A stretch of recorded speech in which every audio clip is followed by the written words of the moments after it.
On célèbre donc la Journée nationale des centres de femmes du Québec mardi 1er octobre. Et ici même dans la région, nous avons le Centre de femmes du Haut-Richelieu depuis plusieurs décennies pour parler de cette journée, mais pour parler aussi du centre en tant que tel, des différentes activités ou ateliers qu'on y tient durant l'année. Notre invitée s'appelle Margot Puiravo-Alfonso. Elle est organisatrice communautaire au Centre de femmes du Haut-Richelieu. Bonjour et bienvenue. Bonjour. Bon, qu'est-ce qu'il y a de spécial dans cette Journée nationale des centres de femmes?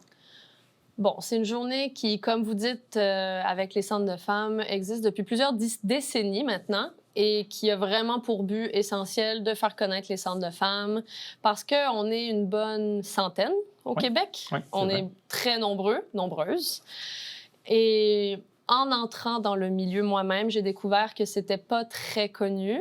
Donc, quand j'ai su qu'il y avait une journée nationale du Centre de femmes, j'ai vraiment voulu, moi, me l'approprier pour en faire une journée pleine d'activités qui permettrait au grand nombre de vraiment mieux comprendre c'est quoi un centre de femmes, que c'est pas unique à Saint-Jean, qu'il y en a partout au Québec, au moins une centaine, comme j'ai dit. Puis c'est vraiment un moment pour, c'est ça, démocratiser le concept du centre de femmes. Ça va faire, je pense, une trentaine d'années là, que cette journée-là a été mise en place. Et c'est vraiment, chaque centre va le prendre à sa manière, va décider comme il veut de faire les activités ou non, une journée, une demi-journée, tout ça. Bon, en même temps, quand on regarde un peu l'historique du mouvement féministe au Québec, la création des centres de femmes à la fin des années 70, début 80, là, pour la plupart dans ces années-là. Pour vous, évidemment, on n'est pas du même âge. Pour vous, ça veut dire quoi un centre de femmes aujourd'hui en 2024? Moi, et ça fait très longtemps que je connais les centres de femmes. J'ai malheureusement appris trop tard que ça existait en entrant dans un centre de femmes. Mais un centre de femmes, pour moi, c'est un milieu d'éducation populaire, donc où les femmes vont venir pour apprendre, mais aussi pour enseigner, partager leurs connaissances, partager leur savoir-faire, leur savoir-être, briser l'isolement. C'est toutes sortes de choses. Un centre de femmes, c'est un milieu culturel où on va proposer toutes sortes d'activités, où on va permettre aux femmes de creuser sur des sujets qu'elles n'ont jamais osé creuser toutes seules parce qu'elles vont se faire probablement des amis. C'est vraiment aussi un centre de soutien. C'est ça que je veux faire, moi, avec la journée du 1er octobre, c'est de montrer l'étendue de ce que c'est un centre de femmes. Parce que bien souvent, on va être mis dans la case du centre qui aide les femmes vivant de la violence. Oui, c'est à ne pas souvent confondre. À ne pas confondre, surtout pas. On fait ça. C'est important de le dire. On accueille des femmes qui vivent de la violence, qui vivent beaucoup de choses chez elles et qui retrouvent un lieu sécuritaire, sécurisant dans le centre de femmes. Par contre, il y a aussi des femmes qui viennent pour se faire des amis, des femmes qui n'ont pas beaucoup de famille, qui tombent à la retraite, qui cherchent désespérément à ne pas tomber dans l'isolement, puis qui vont venir au centre de femmes, vraiment pas parce qu'elles sont dans une détresse particulière, mais juste parce qu'elles ont besoin d'être avec des femmes aussi, de développer cette sororité-là. Et la sororité, pour moi, c'est un des thèmes forts d'un centre de femmes. Là. Bon, le centre de femmes ici, à Saint-Jean-sur-Richelieu, là, depuis quelques années, est sur la rue Dorchester, pas très loin de l'ancienne église Saint-Gérard, pour situer un peu les gens. Combien d'employés, combien de bénévoles, combien de membres? Bref, donnez-nous un peu l'ampleur de l'organisation. OK. Une équipe... Là, vous voulez savoir pour le centre de femmes du Haut-Richelieu. Parfait. Ben, notre équipe est composée de... Je ne veux pas me tromper, là. On est 5 employées récurrentes à l'année, tout le temps là, en temps plein. On a toujours des stagiaires qui passent par là. On aime beaucoup recevoir des stagiaires.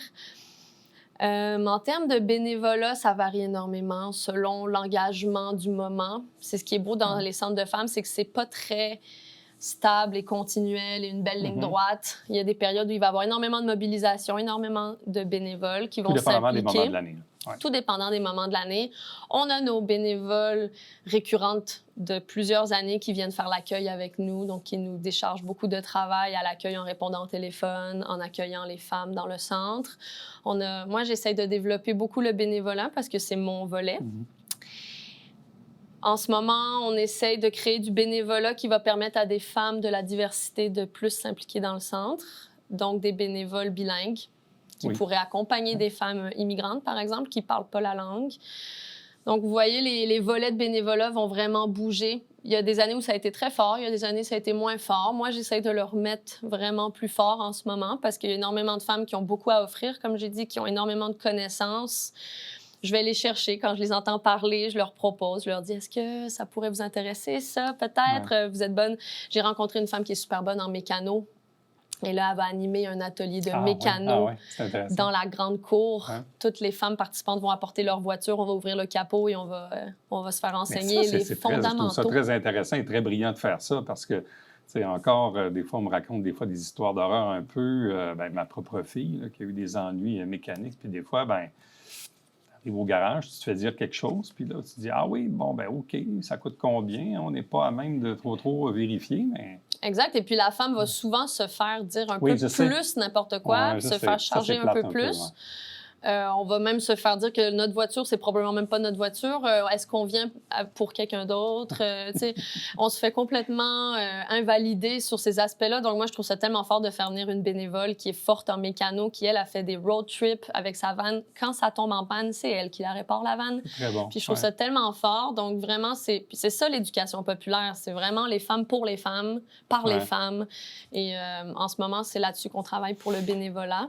Dans une année d'opération, je ne me rappelle pas, mais c'est plusieurs centaines de femmes qui font affaire avec vos services. Là, il y a des appels là-dedans, il y en a qui participent à des ateliers, mais quand on regarde ça, là, vous avez quand même plusieurs centaines et centaines et centaines de femmes dans la région là, qui participent. Là. Exact. On a, à la fin d'une année, en tout cas à la fin de la dernière année, ce qu'on avait, c'était environ 300 membres inscrites.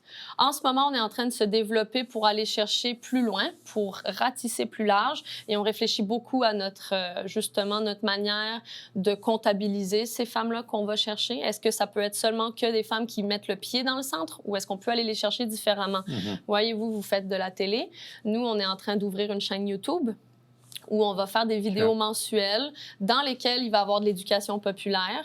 C'est moi aussi qui est en charge de ça.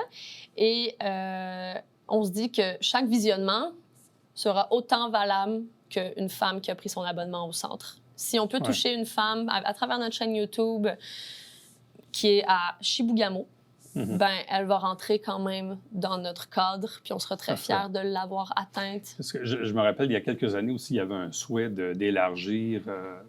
oui, Saint-Jean-sur-Richelieu, c'est une chose, puis votre centre est près quand même du transport collectif, ce qui est quand même un avantage.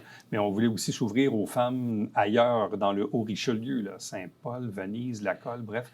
Donc, il y a toujours eu ce souhait d'élargir un peu la clientèle. Oui, c'est un gros défi. C'est un gros défi. C'est un énorme défi de collaborer avec les municipalités, même si c'est dans notre mandat.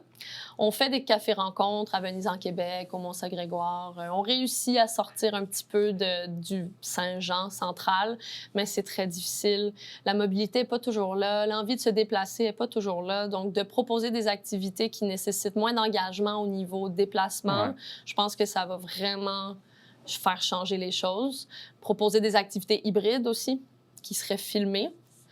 Toute cette modernisation-là, on est vraiment là-dedans en ce moment. Puis je pense que ça va beaucoup nous aider dans les municipalités là, à sortir de notre cadre, qui est le centre Dorchester. Une semaine type, ça ressemble à quoi en termes d'activités, ateliers, conférences, bref? Oh, c'est très chargé. Une semaine type, c'est tellement vaste.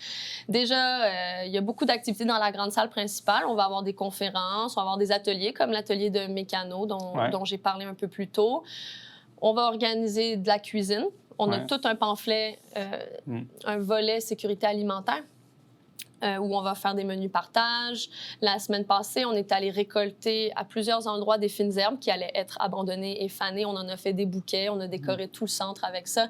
On est vraiment dans l'anti-gaspi, donc on va faire de l'horticulture, on va récolter, on va cuisiner, on va faire des moments de partage. On va avoir des femmes de la diversité qui vont venir nous montrer leurs recettes familiales. On a eu une cuisine tunisienne il n'y a pas très longtemps. On s'est toutes assises ensemble autour de la table et on a cuisiné et on a mangé ensemble. C'était vraiment riche comme moment.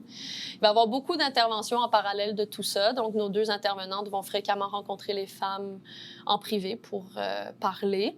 de leurs soucis. Il va y avoir des ateliers plus créatifs. Ma collègue Charlotte est très forte en création. On va faire plein de choses. C'est fou, toutes nos activités. Là, Allez voir le site web du Centre de femmes du Richelieu, Oui. puis vous aurez la panoplie parce des que services offerts. c'est incroyable.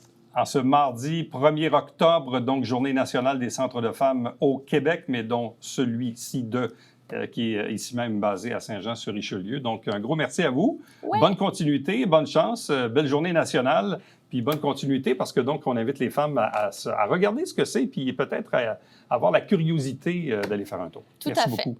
Merci à vous. Merci beaucoup. Restez avec nous, on vous revient après ceci.